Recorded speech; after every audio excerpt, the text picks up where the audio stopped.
Bueno, estamos de vuelta aquí en Nuevo Día Informativo y este es un tema importante. Fundación Telefónica va a presentar una exposición fotográfica sobre el trabajo infantil. Vamos a hablar en este caso de lo que pasa en el Perú. Entiendo yo que ellos han hecho un trabajo en toda Sudamérica, la figura seguramente es muy parecida, pero vamos a detallar un poquito lo que pasa en nuestro país. Elena Pila, gerenta de programas sociales de Fundación Telefónica, me acompaña esta mañana porque ellos han hecho un trabajo muy interesante. Aquí hay un libro que lo han denominado La Hora del Recreo. Erradicar pues ese trabajo infantil en todo Latinoamérica sería muy importante. Pero en nuestro país, debo contarte, Elena, gracias por venir, gracias por estar acá. Bien, gracias. Debo contarte, y seguramente tú lo conoces muy de cerca, que el trabajo infantil es muy grande, ¿no? Las cifras nos dicen de que esto todavía no se ha terminado, seguramente podría avanzar si es que no hay un trabajo muy exclusivo, muy dedicado a este tema. ¿Qué has podido apreciar tú después de todo este trabajo? Porque entiendo que aquí han trabajado fotógrafos españoles, argentinos, peruanos que se han dedicado a recorrer seguramente y poder buscar esa imagen que nos muestre la realidad de un país donde desde muy pequeñitos están trabajando y se olvidan de lo que significa su niñez, que es precisamente estar jugando, disfrutando de otras cosas, ¿no? Efectivamente. Cuéntame. Bueno, en América Latina es aproximadamente 1 de cada 10 niños que trabajan. En el Perú la cifra es mucho más preocupante, es 1 de cada 4. Lo que nosotros hemos observado es que en los últimos 10 años que ha habido un potente crecimiento económico en Perú, el trabajo infantil, en lugar de disminuir, que hubiese sido lo lógico, porque generalmente aumenta cuando hay cracks de pobreza y crisis económica, el trabajo infantil, sin embargo, se ha mantenido constante. Entonces, evidentemente, eso indica que más allá de tener un crecimiento económico, es necesario establecer otro tipo de acciones sociales desde muchos puntos de vista para poder reducir el trabajo infantil. ¿Qué puntos de vista habría que tomar en cuenta, Elena? Bueno, por ejemplo, dos que se hacen desde la fundación, porque desde el ámbito de una fundación es una cosa que nos compete más como empresa privada, es nosotros apostamos por la educación. Nosotros sensibilizamos a todos los papás de los niños que trabajan para que no dejen que sus niños pierdan tiempo en el colegio. Aproximadamente por cada año de colegio que un niño pierde, está perdiendo para cuando sea adulto el 20% de su salario. Y para que te hagas una idea, de los chicos trabajadores cuando llegan a la secundaria tienen acumulado de 2 a 3 años de retraso escolar y el ratio de los chicos que no terminan es altísimo porque la escolarización en primaria en Perú es cerca del 100%, es un 90 y pico % altísimo, pero sin embargo la escolarización en secundaria cae a un 60 y pico %. Luego tenemos alrededor de un 30%, 20 y pico % de chicos que abandonan el colegio y que esos chicos ya van a tener menos oportunidades laborales porque no van a terminar su educación y van a seguir repitiendo la trampa de la pobreza de sus familias. Claro, se convierte en un círculo vicioso, ¿no? Exactamente. Y además, para un poco profundizar en eso, para que te hagas una idea, según las estadísticas internacionales y las recomendaciones de los organismos principales dedicados a desarrollo, para salir de la pobreza es necesario concluir 10.5 años de estudios, que es exactamente la suma de la primaria con la secundaria. O sea que si terminas secundaria, tienes muchas oportunidades para mejorar tus perspectivas laborales y salir de la pobreza. Yo me imagino que uno de los temas importantes, por ejemplo, es, como tú has mencionado, las pocas oportunidades que puedan encontrar estos niños. Pero aquí hay un tema importante, y ustedes también lo han mencionado por ahí, y es de que este tema del desarrollo físico, la salud de estos pequeños, niños y niñas que están involucrados en este tema, ¿cómo se puede ver afectado? Yo quiero que tú me menciones qué tan serio puede ser esto, Elena, porque seguramente muchos todavía no lo entienden. No entienden seguramente las consecuencias gravísimas que se puede encontrar cuando encontramos o vemos un niñito o una niñita trabajando a una corta edad, ¿no? Es bien interesante que preguntes eso porque muchas veces no nos enfocamos en el aspecto de salud, pero es importantísimo porque, por ejemplo, los niños suelen cargar pesos desmesurados para su tamaño y su edad y eso le trae, cuando son adultos, severos problemas de artrosis y artritis y desviaciones en la columna. Por decirte una cosa. Otra cosa, por ejemplo, que además está documentado en Brasil, donde también hay un serio problema, pero tienen una política muy activa, es que los niños que recogen naranjas en el Brasil y que se pasan toda su infancia adolescente haciéndolo, cuando llegan adultos se les han borrado de las huellas digitales. Es decir, si van a hacerse el DNI y quieren poner su huella digital, no existe.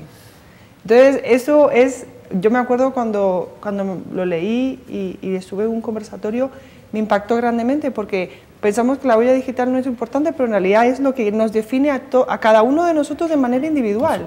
Imagínate haberlas perdido. Wow. Entonces, y esto hablando de trabajo, digamos que no es una de las peores formas de explotación, porque si entramos en las peores formas de explotación y piensas en los niños que están en las minas, los niños y las niñas que están prostituidos en torno a la minería ilegal, entonces las consecuencias ya son muchísimo más graves porque además son de índole psicológica y eso es un trauma para toda la vida. Entonces, en verdad, y esa es la otra cosa que yo te quería decir, por eso estamos haciendo la muestra fotográfica, inaugurándola hoy en Arequipa. Otro rol muy importante es sensibilizar a la opinión pública, como por ejemplo mediante esa entrevista que te agradezco mucho, para que sean conscientes, o sea, que no es que simplemente el niñito está de ambulante y tú le compras un caramelito, es mucho más allá que eso, ¿no? Y que realmente se está perjudicando mucho a futuro. Sí, y Elena, y es fácil ver o caminar por algunas calles de Arequipa y de todo el país, ver a un niñito que te está vendiendo una caja de chocolates, un dulce, en fin, y yo no sé. Y yo quiero que tú me ayudes con este dato, porque seguramente lo conoces bien de cerca. Muy aparte de los daños psicológicos que puedan presentar estos pequeños, ¿qué pasa con aquellos papás que, por ejemplo, dicen, mi hijo en la mañana está estudiando, va al colegio de forma regular, pero en la tarde me tiene que ayudar en la casa porque hace falta mucho más dinero? Entonces, hay unos papás que seguramente dirán, pero yo no estoy haciendo nada, él está estudiando en la mañana, cumple con sus labores escolares y en la tarde pues está ayudando en casa. ¿Qué opinas acerca de esta idea? Te la pregunto porque yo me imagino que seguro muchos tienen esa idea ahí, que eso está bien. Sí, y sobre todo eso se produce mucho en la primaria. La mayor parte de los niños que trabajan y que están en primaria, efectivamente, como tú dices, estudian y trabajan, luego es como un pequeño adulto que está realizando un esfuerzo tremendo. ¿Cuál es la consecuencia tremenda? Bueno, el niño no juega y el juego es importantísimo para el desarrollo porque cumple un montón de funciones. El niño no hace la tarea en el colegio, no estudia y esto sí es una consecuencia inmediata, se va retrasando y nosotros lo vemos porque en la Fundación tenemos un programa grande donde a contrahorario, para que justamente los niños no se vayan a trabajar, les damos en el colegio talleres de refuerzo de matemáticas, de lenguaje, les damos talleres de habilidades sociales, múltiples aspectos de la educación, porque lo que nos encontramos es que los niños que trabajan dentro del grupo escolar estándar de una clase no progresan al mismo ritmo que los demás porque tienen lagunas. Entonces esas lagunas provienen de que no pueden estudiar cuando llegan a su casa ni hacer la tarea. Entonces en realidad se van perjudicando y cada vez, como es una laguna, pues se va acumulando y es peor y por eso es que hay tanta salida de los chicos cuando llegan a la secundaria porque en realidad van al colegio y muchas veces no entienden lo que están viendo. Yo quiero que me ayudes con este dato, Elena. ¿Hay compromiso en otros países de Latinoamérica por erradicar toda esta situación? ¿Qué has podido apreciar tú? ¿Realmente hay preocupación por parte de los gobiernos? ¿Se ha tomado esto ya de forma seria o es que todavía se está entendiendo esto como algo muy ligero, muy pasajero y seguramente en algún momento se va a superar porque se tiene que superar, pero no porque alguien le ponga pues el ojo ahí y la preocupación para poder erradicar esto? Y en todo caso, ¿qué estamos haciendo en Perú? ¿Qué está pasando aquí? Mira, en América Latina en los últimos 20 años ha habido un esfuerzo muy grande por poner ese tema en la agenda pública. De hecho, la Organización Internacional del Trabajo ha tenido un programa que se llama IPEC, que ha movido esto en la agenda pública de todos los países. Entonces, el desarrollo ha sido irregular. Hay países como por ejemplo Argentina que ya tienen una legislación muy seria, muy concreta al respecto. Países como Brasil, donde tienen unas políticas sociales muy agresivas y que están bajando considerablemente el tema del trabajo infantil, están viendo mucho qué hacen con los chicos que trabajan y estudian en la secundaria para que puedan adquirir un oficio y eso les dé una capacidad de incorporarse al mercado laboral mucho más rápido. Hay países como Ecuador que también están tomando bastantes medidas al respecto. Otros países, bueno, donde el problema es grande y tal vez no tengan los recursos. En el Perú, desde hace 2 años, tenemos la Estrategia Nacional contra el Trabajo Infantil del Ministerio del Trabajo, que es la entidad que se encarga de esto. Hay mucha coordinación también con el Ministerio de la Mujer, con el MIDIS, porque en realidad, como te decía antes, se puede abarcar desde varios aspectos. Y en verdad que en los últimos 2 años estamos comenzando a ver un compromiso del Estado, mayor del que hubiera habido antes.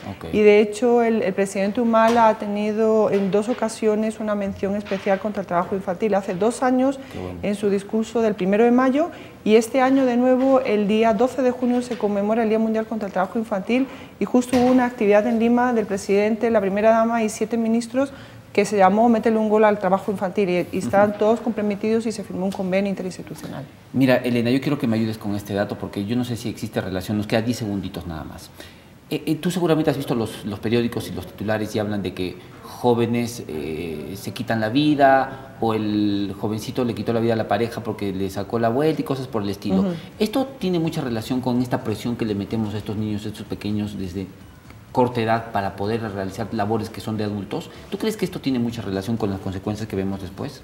Con lo que leemos en los grandes titulares, adolescentes que no tienen una brújula y no encuentran un futuro muy seguro. Es parte de la situación. Lo que sucede es que los adolescentes están llegando a esa edad conflictiva y efectivamente por los diferentes tipos de carencias, sobre todo de educación, y porque no ven claro hacia dónde van a perfilar su futuro, se sienten mucho más confundidos. Entonces, no hay una única causa, pero sí, probablemente eso también incide. Bueno, entonces esta muestra la van a poder ver en el Mall Aventura Plaza desde hoy, hoy se inaugura, hoy ¿correcto? Se inaugura. Hoy se inaugura en el Mall Aventura Plaza, van a poder ver una muestra fotográfica que muestra precisamente el trabajo infantil en toda Latinoamérica. La hora del recreo se denomina, aquí está el libro. Por favor, van por allá y van a poder ver una serie de fotografías que están muy interesantes, muy bonitas además. Gracias, Elena, te agradezco por venir. Muchísimas gracias. Vamos a hacer la pausa, regresamos en breve.